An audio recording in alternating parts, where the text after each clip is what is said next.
डोंबिवली पूर्व येथील मतदान केंद्रावर भाजपचे प्रदेशाध्यक्ष रवींद्र चव्हाण यांनी आपल्या कुटुंबियांसह मतदानाचा हक्क बजावला. मात्र मतदानासाठी आले असताना त्यांच्या छातीवर पक्षाचं चिन्ह स्पष्टपणे दिसून आल्यानं या प्रकारावरून मोठा राजकीय वाद निर्माण झाला. या घटनेमुळे विरोधकांमध्ये तीव्र संतापाची लाट उसळली. निवडणूक आचारसंहितेच्या सरळ उल्लंघनाचा आरोप केला जातोय.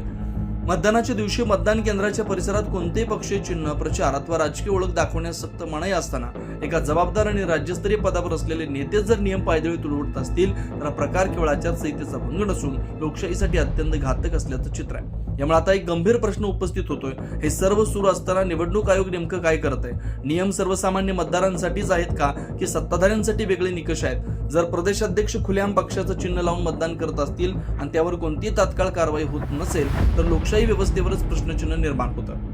या घटनेनंतर मतदान केंद्र परिसरात तणावाचं वातावरण निर्माण झालं होतं. विरोधकांकडून निवडणूक आयोगानं तातडीने या प्रकरणाची दखल घेऊन कठोर कारवाई करावी अशी मागणी करण्यात येते. मात्र प्रश्न असा आहे की यावर आवाज जरी उठवला तरी तो ऐकणार तरी कोण? की सत्तेच्या दबावाखाली लोकशाहीचे रक्षक हे मुखदर्शक बनलेत. लोकशाहीची शुद्धता टिकवण्यासाठी नियम सर्वांसाठी समान असणं आवश्यक आहे. अन्यथा अशा घटनांमुळे जनतेचा निवडणूक प्रक्रियेवरील विश्वास डळमळीत होण्याची भीती व्यक्त केली जाते. यावर तुमचं मत काय? कमेंटमध्ये आम्हाला नक्की कळवा. तुम्ही पाहत आहात विस्टा न्यूज मराठी.